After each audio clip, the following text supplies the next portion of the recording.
السلام علیکم دوستو، آپ دیکھ رہے ہیں اردو داستان۔ آئیے سنتے ہیں اردو ناول نیشا پور کا شاہین، قسط نمبر 25۔ فضا جلوہ اقصائے شبستان کی طرح خاموش تھی، شمع کشتہ کی طرح چپ، قدرت کے گماشتے فطرت سے آیان و نوامیس کی حفاظت میں بھٹک رہے تھے۔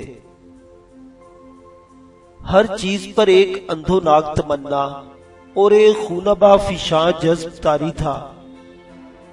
ہر چیز گویا اس انتظار میں تھی کہ کوئی چارہ ساز آئے اور اپنی آوازوں کے سہانا پن سے فضاؤں کو جلوہ بساط مہجبی کی طرح حسین، کائنات کو برقع رت کی دھنک جیسی دلکش اور ویرانوں کو رخشندہ کواکب کی طرح گل فشاں کر دے۔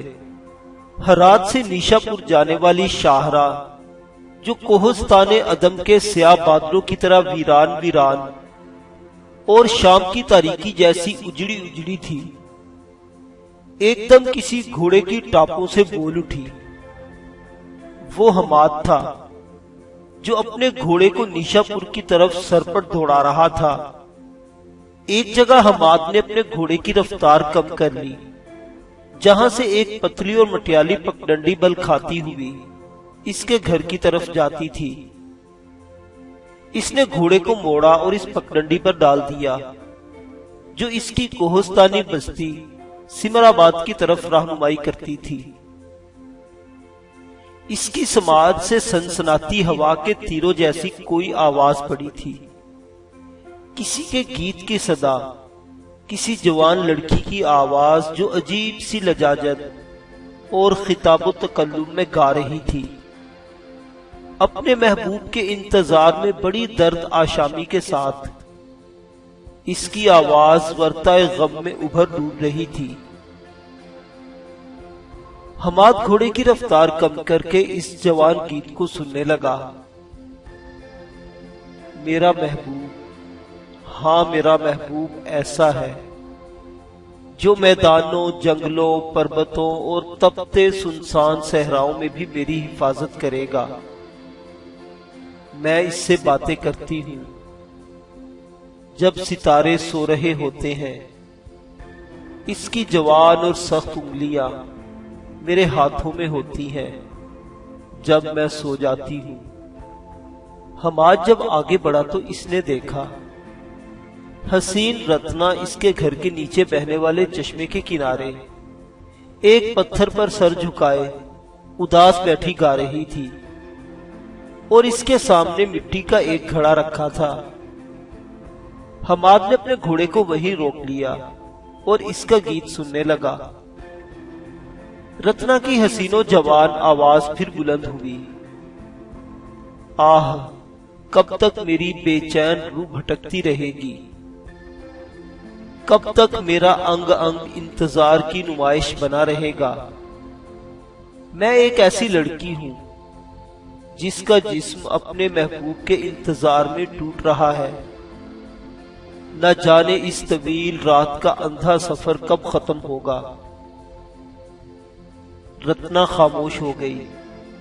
حماد کو یوں لگا جیسے وہ اپنا سر اپنے دونوں گھٹنوں میں دے کر سسک کر رو رہی ہو۔ حماد نے آگے بڑھنا چاہا تھا کہ اس نے اپنے گھوڑے کی باگیں ایک بار پھر پکڑ کر اسے رک جانے پر مجبور کر دیا، کیونکہ رتنا کی سسکتی بھٹکتی آواز پھر بلند ہوئی تھی۔ اے سیاہ چٹانوں والے کوہستانوں، تمہارے کنارے کہاں ہیں؟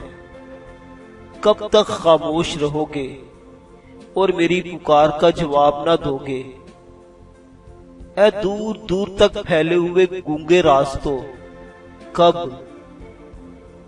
کب وہ وقت آئے گا کہ تمہیں زبان نصیب ہوگی اور تم مسکرا کر مجھ بد نصیب کو میرے محبوب کی آمد کا مستہ سناؤ گے؟ آہ، میری حالت اس مریل گائے جیسی ہے جس کا کوئی نگہبان اور مالک نہ ہو۔ ہاں وہ گائے جو بیابانوں، ویرانوں اور کوہستانوں کے اندر دکھ کی مار کھاتے کھاتے تھک کر اپنے جیون سے بیزار ہو گئی ہو۔ آہ، میرا محبوب کب آئے گا؟ کب تک میں محبت کی حمد گاتی رہوں گی؟ آتش دانوں میں آگ روشن کرنے کی رت آ گئی ہے، پر میرا محبوب ابھی تک لوٹ کر نہیں آیا۔ میرے کان ہر وقت اس کی آہٹ پر لگے رہتے ہیں، جو میری زندگی کا ایک جفاکش اور ہنرمند ساتھی اور میری راتوں کا رازدار چاند حسین سپنا ہے۔ نہ جانے کب پورب کی طرف سے کوئی ہرکارا آئے گا اور مجھے میرے ساتھی کی آمد کی خبر دے گا۔ اس روز میں شوخ کپڑے پہنوں گی، خوشی مناؤں گی اور اپنے محبوب کے لیے ناچوں گی۔ رتنا خاموش ہو گئی۔ پھر حماد کے دیکھتے ہی دیکھتے اس نے چشمے سے مٹکا بھرا اور پہاڑ کے اوپر چڑھنے لگی۔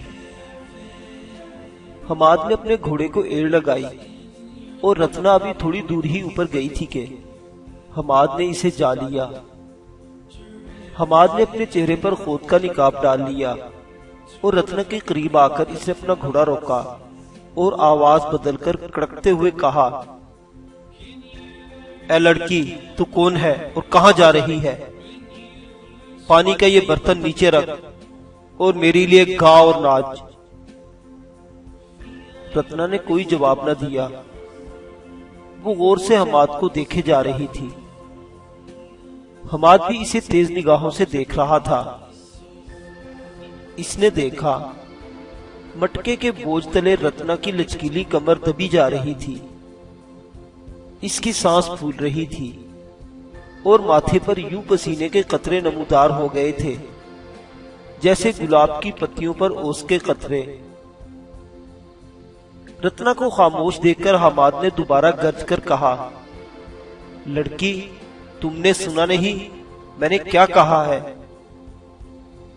رتنا نے اداس پر دھیمی سی آواز میں کہا، نیچے اترو تو پھر کوئی بات بنے۔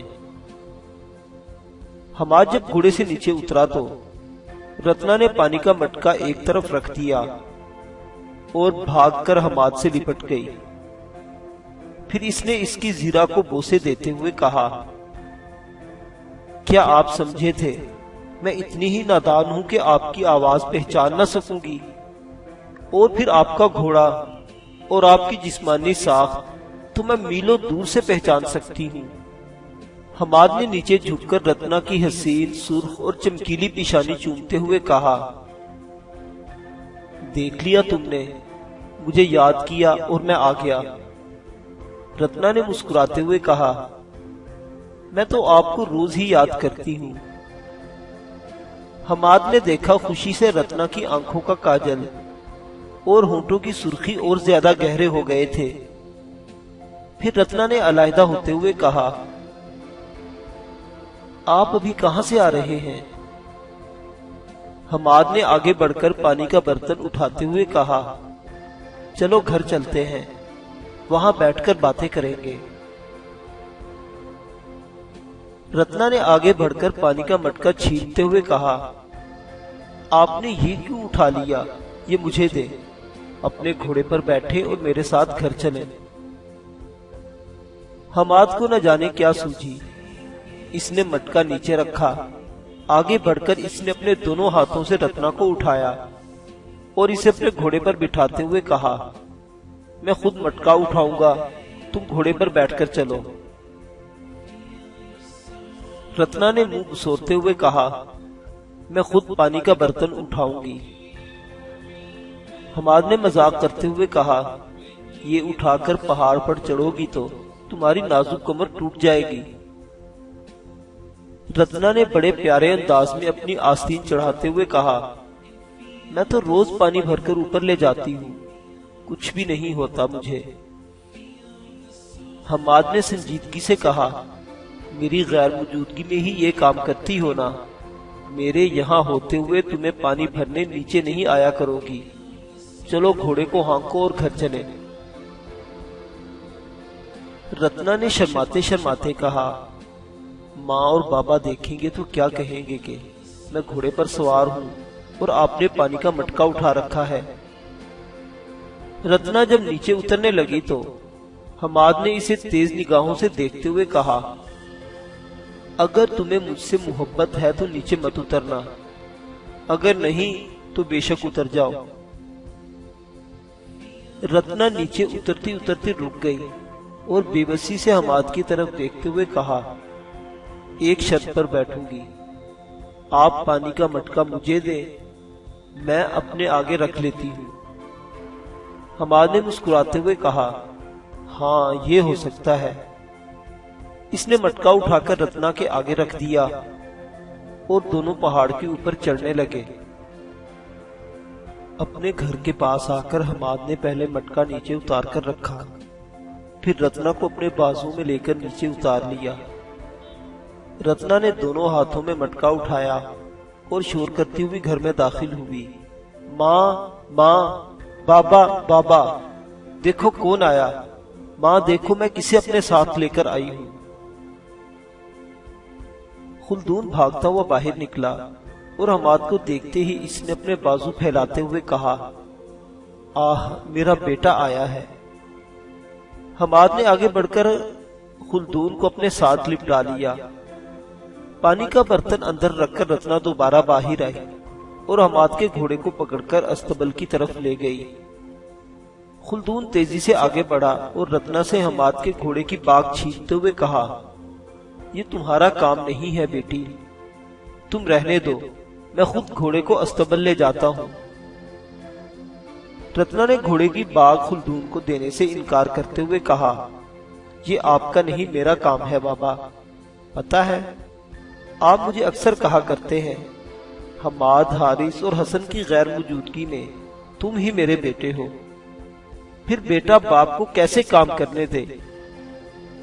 خلدون لاچار سا ہو گیا اور رتنا گھوڑا لے کر استبل کی طرف چلی گئی۔ خلدون حماد کے پاس آیا اور پیار سے استبل کی طرف جاتی ہوئی رتنا کی طرف دیکھتے ہوئے کہا، بڑی درد مند، نیک خو اور اچھی بچی ہے، گھر کا ہر کام ایسے ہی کرتی ہے جیسے تم کیا کرتے تھے۔ حماد نے ادھر ادھر دیکھتے ہوئے پوچھا، ماں کہاں ہے بابا؟ خلدون نے چونکتے ہوئے کہا، ہاں میں تمہیں بتانا تو بھول ہی گیا تھا، تمہاری ماں سخت بیمار ہو گئی تھی، دن رات علاج کراتے رہے، بڑی مشکل سے بچی ہے، ٹھیک تو ہو گئی پر کمزور اتنی ہے کہ ابھی تک بستر سے اٹھنے کے قابل نہیں ہو سکی، چلو اندر چل کر اس کے پاس بیٹھتے ہیں۔ دونوں باپ بیٹا ایک کمرے میں داخل ہوئے۔ اندر زینب ایک پلنگ پر لیٹی پڑی تھی۔ حماد کو دیکھتے ہی اس کے لبوں پر مسکراہٹ بکھر گئی۔ حماد آگے بڑھ کر نیچے جھکا اور زینب نے اس کی پیشانی چومتے ہوئے کہا، اللہ کا شکر ہے کہ تم سلامت اور صحت مند ہو۔ حماد نے زینب کے پاس بیٹھ کر اس کے پاؤں دباتے ہوئے پوچھا، کیا ہو گیا تھا ماں؟ زینب نے خوش طبی میں کہا، موسمی بخار ہو گیا تھا بیٹے، اب تو تندرست ہوں۔ حماد کچھ کہنے والا تھا کہ کمرے کے دروازے پر رتنا نمودار ہوئی۔ اس کے ہاتھوں میں پکے ہوئے سرخ اناروں سے بھرا ہوا تھال تھا اور وہ اندر آنے کی کوشش کرتے ہوئے بری طرح شرما رہی تھی۔ شاید وہ حماد کی وہاں موجودگی پر ایسا محسوس کر رہی تھی۔ زینب نے اس کی طرف دیکھتے ہوئے کہا، وہاں کیوں کھڑی ہو گئی ہو؟ اندر آ جاؤ بیٹی، یہ گھر تو تمہارا اپنا ہے، تم شرما کیوں رہی ہو؟ آ جاؤ اندر۔ رتنا سر جھکائے جب اندر داخل ہوئی تو خلدون نے کہا، ادھر میرے پاس آ جاؤ۔ پھر رتنا اور خلدون مل کر اناروں کا رس نکالتے رہے۔ رتنا نے کمرے کے اندر سے کچھ برتن، پتلا سا ایک سفید کپڑا اٹھایا اور خلدون کے پاس آ کر دوبارہ بیٹھ گئی۔ جب ایک پیالہ رس نکل آیا تو رتنا نے پیالہ اٹھایا، اٹھ کر حماد کے پاس آئی اور پیالہ آگے بڑھاتے ہوئے کہا، لیجئے، لیجئے۔ حماد نے پیالہ لے لیا اور زینب کی طرف بڑھاتے ہوئے کہا، پہلے آپ پیئے ماں۔ زینب نے پیار سے حماد کی طرف دیکھتے ہوئے کہا، تم پیو بیٹے، ہم تو روز ہی پیتے رہتے ہیں۔ اس برس ہمارے انار کے تمام پودوں نے بہت پھل دیا۔ حماد نے اس بار پیالہ خلدون کی طرف بڑھاتے ہوئے پینے کی پیشکش کی، لیکن اس نے بھی انکار کر دیا۔ حماد رس سے بھرا ہوا پیالہ غٹا غٹ پی گیا۔ رتنا نے ایک اور پیالہ بھر کر لے آئی اور حماد کو پیش کیا۔ حماد نے منہ پوچھتے ہوئے کہا، بس۔ رتنا نے شرماتے اور جھجکتے ہوئے کہا، ماں تو کہتی تھی آپ رس کے 2-3 پیالے پی جاتے ہیں، اور اب آپ ایک پر ہی اکتفا کر رہے تھے۔ حماد نے مسکرا کر کہا، اگر ماں نے بتا ہی دیا ہے تو لاؤ ایک اور پی لیتا ہوں، اور دوسرا پیالہ بھی رتنا سے لے کر وہ پی گیا۔ باقی بچا ہوا رس خلدون، زینب اور رتنا نے آپس میں بانٹ کر پی لیا تھا۔ حماد نے زینب کی طرف دیکھتے ہوئے کہا، ماں، میں تو آپ ابھی اور رتنا کو لینے آیا ہوں۔ کوہرام شہر میں آپ کے لیے میں نے ایک مکان کا بندوبست بھی کر لیا ہے۔ زینب نے اس کی بات کاٹتے ہوئے کہا، میں تو ابھی 1 ماہ سے بھی زائد عرصے تک سفر کے قابل نہ ہو سکوں گی، پھر کیونکہ تمہارے ساتھ ہندوستان تک کا طویل سفر طے کر سکوں گی۔ ہاں، اگر تم چند دن رک سکو تو میں تمہاری اور رتنا کی شادی کو بندوبست کر دیتی ہوں، اور جاتی دفعہ تم رتنا کو اپنے ساتھ لے جانا۔ اپنی شادی کی بات پر رتنا شرم سے دوہری ہو گئی، پھر بھی اس نے جرأت کا مظاہرہ کرتے ہوئے کہا، نہیں ماں، میں اکیلی نہ جاؤں گی، آپ کو ابھی میری ضرورت ہے۔ میں یہاں رہ کر آپ کی خدمت کروں گی، اور جب آپ تندرست ہو گئی تو آپ کو ساتھ لے کر ہی یہاں سے جاؤں گی۔ رتنا کے اس جواب پر حماد پرسکون دکھائی دے رہا تھا، اور زینب کے ہونٹوں پر بھی مسکراہٹ پھیل گئی تھی۔ حماد نے پھر زینب سے پوچھا، ماں، حارث اور حسن گھر آئے تھے؟ چند روز کے لیے دونوں آئے تھے، کہہ رہے تھے وہ عنقریب پھر سلطان کے ساتھ ہندوستان کی طرف روانہ ہو جائیں گے۔ دونوں بھائی یہاں ہر ایک سے تمہاری تعریف کر رہے تھے، کہتے تھے ترائن کی اس جنگ میں ہمارے بھائی کی شجاعت کی وجہ سے فتح ہوئی۔ وہ تمہارے متعلق عجیب و غریب واقعات سناتے تھے۔ رتنا تو فوراً مان جاتی تھی، پر میرا دل نہ مانتا تھا۔ حماد نے اس کی بات کاٹتے ہوئے پوچھا، کیا آپ کو اپنے بیٹے سے کسی نیک کام کی توقع نہیں؟ یہ بات نہیں بیٹے، پھر کیا وجہ ہے؟ وہ دونوں بھائی تو یہاں تک کہہ رہے تھے کہ تم نے ہندوستان کے 2 بڑے راجوں کو بھی اپنے ہاتھ سے قتل کیا۔ وہ ان راجاؤں کا نام بھی بتا رہے تھے۔ وہ کہہ رہے تھے ہمارے بھائی نے دشمن کے ہاتھیوں کو مار بھگایا۔ اس کے علاوہ ایسے ایسے مار کے تم سے منسوب کر رہے تھے کہ اعتبار کرتے ہوئے ذہن مشکوک ہونے لگتا تھا۔ حماد نے پھر زینب کے پاؤں دباتے ہوئے کہا، دونوں بھائی ٹھیک کہتے تھے ماں، میں نے ہندوستان کے 2 راجاؤں کو جنگ میں قتل کیا تھا۔ وہ دونوں بھائی تھے، ان کا نام رائے پتھورا اور کھانڈے رائے تھا۔ ان میں رائے پتھورا وہی تھا جس نے رتنا کو میرے ساتھ یہاں آنے پر مجبور کر دیا۔ اس بار رتنا نے چہکتے ہوئے پوچھا، کیا پتھورا نے آپ کو پہچان لیا تھا؟ حماد نے گہری نگاہوں سے رتنا کی طرف دیکھتے ہوئے کہا، ہاں، وہ مجھے پہچان گیا تھا۔ مرنے سے قبل اس نے یہ بھی انکشاف کیا کہ اس نے اپنی بیٹی کرشنا کو، جس کا میں نے سوئمبر جیتا تھا، تمہیں اور مجھے فرار میں مدد دینے کے جرم میں قتل کر دیا تھا۔ رتنا نے سکھ کا سانس لیتے ہوئے کہا،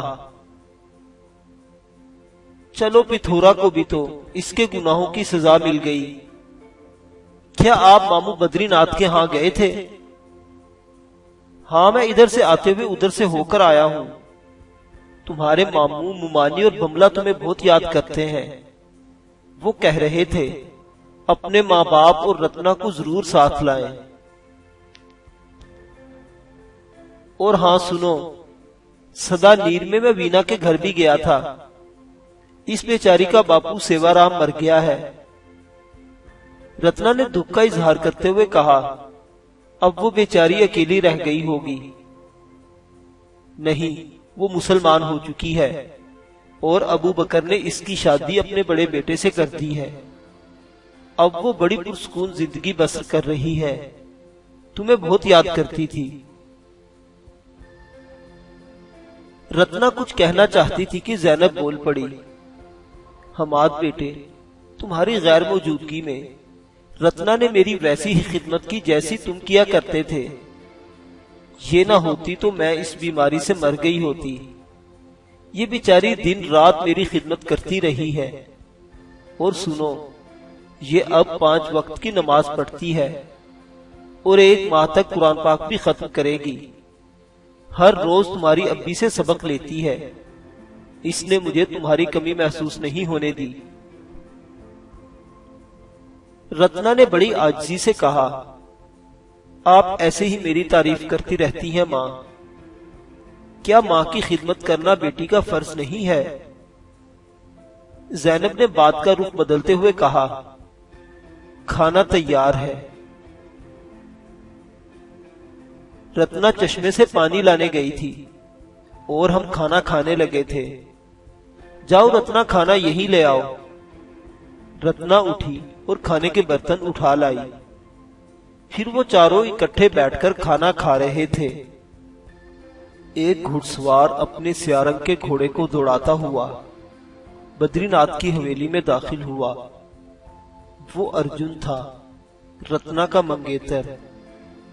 ہاں، وہی ارجن جس کی سگائی بچپن ہی میں رتنا سے ہو گئی تھی۔ وہ ایک خوب قد آور اور کڑیل جوان تھا۔ رنگ کا گو سانولا تھا، پر ہاتھ پاؤں اور دوسرے جسمانی اعضاء خوب سخت۔ قد میں بھی صنوبر بروسال کی طرح دراز تھا۔ حویلی کے اندر آ کر جب ارجن اپنے گھوڑے سے اترا تو استبل کی طرف سے گیان بھاگتا ہوا آیا اور ارجن کو پرنام کرتے ہوئے پوچھا، مالک، آپ اتنا عرصہ کہاں رہے؟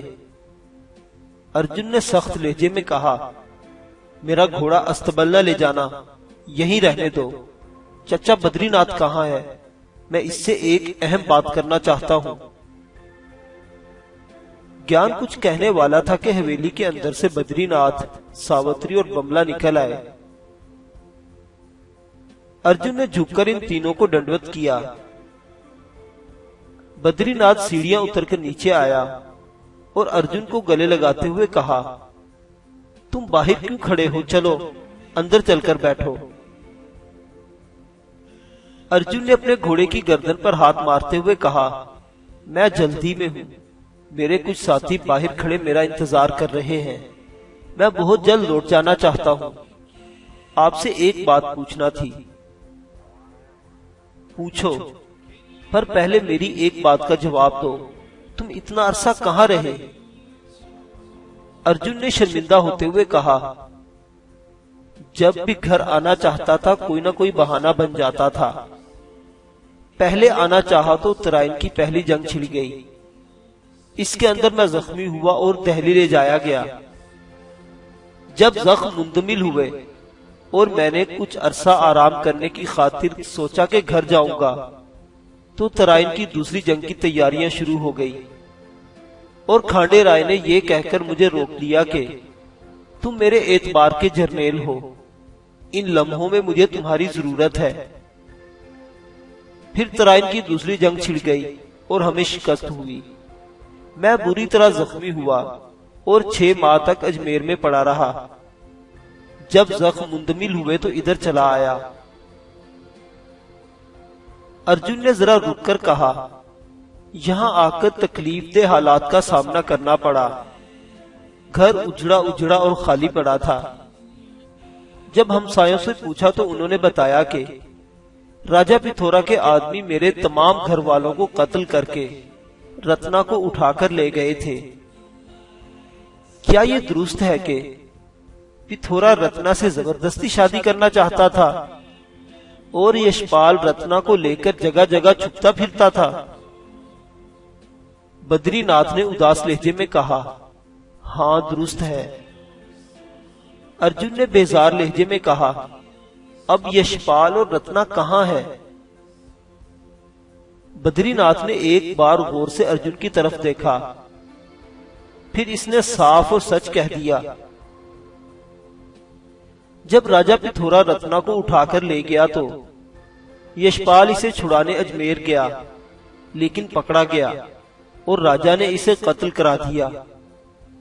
میرے جاننے والوں میں نیشا پور کا ایک جھری جوان تھا۔ میں رتنا کو اجمیر سے نکالنے کے لیے اسے بھیجا، وہ کامیاب رہا اور ایک رات کو رتنا کو اجمیر سے نکال لایا۔ یہاں چونکہ ہر جگہ راجا پتھورا کے ہاتھوں رتنا غیر محفوظ تھی، لہٰذا میں نے اس جوان کے ساتھ اسے نیشا پور روانہ کر دیا۔ اب رتنا وہیں رہ رہی ہے۔ ارجن کا رنگ سرخ ہو گیا تھا۔ اس نے غصیلی آواز میں پوچھا، جس کے ساتھ آپ نے رتنا کو بھیجا ہے وہ کون ہے، اس کا نام کیا ہے اور کہاں رہتا ہے؟ بدری ناتھ نے پیار سے ارجن کا ہاتھ تھامتے ہوئے کہا، تم غم نہ کھاؤ، رتنا وہاں محفوظ ہے۔ جس جوان کے ساتھ وہ گئی ہے اس کا نام حماد بن خلدون ہے اور وہ نیشا پور کی ایک مضافاتی بستی سمر آباد کا رہنے والا ہے۔ اور پھر یہ بات بھی تمہارے لیے باعث اطمینان ہوگی کہ رتنا اپنی مرضی اور اپنی خواہش و مانگ پر اس جوان کے ساتھ گئی ہے، اس میں میرا کوئی عمل دخل نہیں ہے۔ پھر بدری ناتھ نے اپنی بیوی سمرتی اور بیٹی بملا کی طرف اشارہ کر کے کہا، یہ تمہاری چچی اور بہن کھڑی ہیں۔ ان دونوں کے روبرو رتنا نے اپنے منہ سے کہا کہ وہ یہاں رہنے کے بجائے نیشا پور جانے کو ترجیح دیتی ہے۔ ارجن نے زخمی آواز میں کہا، کیا آپ سمجھتے ہیں نیشا پور اس حماد بن خلدون کے ساتھ رہتے ہوئے رتنا کی عزت محفوظ ہوگی؟ بدری ناتھ نے فخریہ لہجے میں کہا، مجھے یقین ہے وہاں اس کی عزت اس وقت تک محفوظ ہوگی جب تک وہ اس جوان سے شادی نہیں کر لیتی۔ ارجن کا لہجہ کھول اٹھا، تو کیا وہ اس جوان سے شادی کرے گی؟ بدری ناتھ نے بے باکی سے کہہ دیا، حالات ایسے ہی دکھائی دیتے ہیں، کیونکہ رتنا کے اتوار سے میں یہی اندازہ لگایا ہوں کہ وہ اس جوان کو پسند کرتی ہے۔ ارجن نے ڈوبتی ہوئی آواز میں کہا، ایک مسلمان جوان کے ساتھ نیشا پور چلے جانے کے بجائے اگر راجا پتھورا زبردستی رتنا سے شادی کر لیتا تو یہ بات میرے لیے زیادہ اطمینان بخش ہوتی۔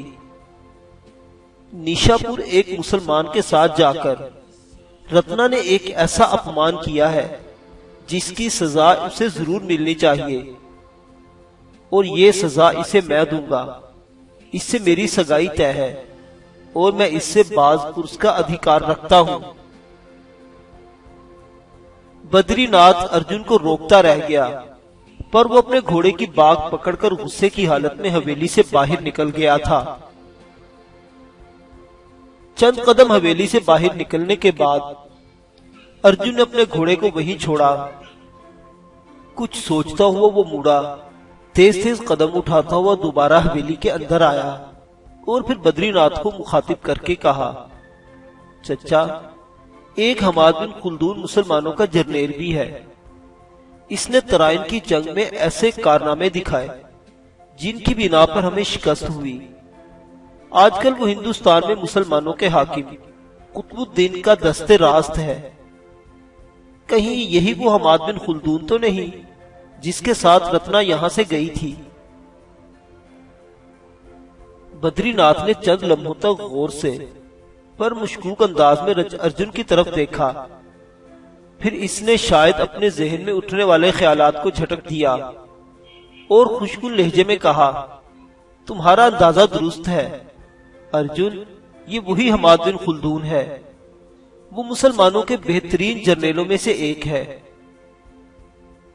ارجن نے فیصلہ کن انداز میں کہا، تو پھر سنو چچا، رتنا کو یہاں سے لے جانے کے جرم میں اس جرنیل کا سر اپنے ہاتھ سے ضرور کاٹ کر رتنا کو نیشا پور سے یہاں لا کر آپ کی موجودگی میں اس سے شادی کروں گا۔ سوگند ہے مجھے بھگوان کی، اگر میں لیکھ راج کا بیٹا ہوا تو اپنے اس ارادے کو ضرور عملی شکل دوں گا۔ ارجن دوبارہ واپس مڑا اور باہر نکل گیا۔ ساوتری نے بدری ناتھ کی طرف دیکھتے ہوئے خوفزدہ لہجے میں پوچھا، ارجن نے واقعی اگر حماد سے جنگ کرنے کا عہد کر لیا ہے تو کیا بنے گا؟ کہیں یہ حماد کو نقصان پہنچانے میں کامیاب نہ ہو جائے۔ آپ جانتے ہی ہیں لڑنے لڑانے کے معاملے میں اس کے مقابلے میں کوئی جوان نہیں۔ بدری ناتھ نے ساوتری کے خیالات کی نفی کرتے ہوئے کہا، یہ حماد کو کیا نقصان پہنچائے گا؟ میری ملت کا وہ فرزند جب چاہے گا ارجن کو اپنے راستے کا ایک بے ضرر پتھر جانتے ہوئے پاؤں کی ٹھوکر مار کر اپنے راستے سے ہٹا دے گا۔ بدری، ساوتری اور بملا کو لے کر حویلی کے اندر چلا گیا۔ ارجن اپنے ساتھیوں کے ساتھ دریائے سرسوتی کی طرف گھوڑا دوڑائے جا رہا تھا۔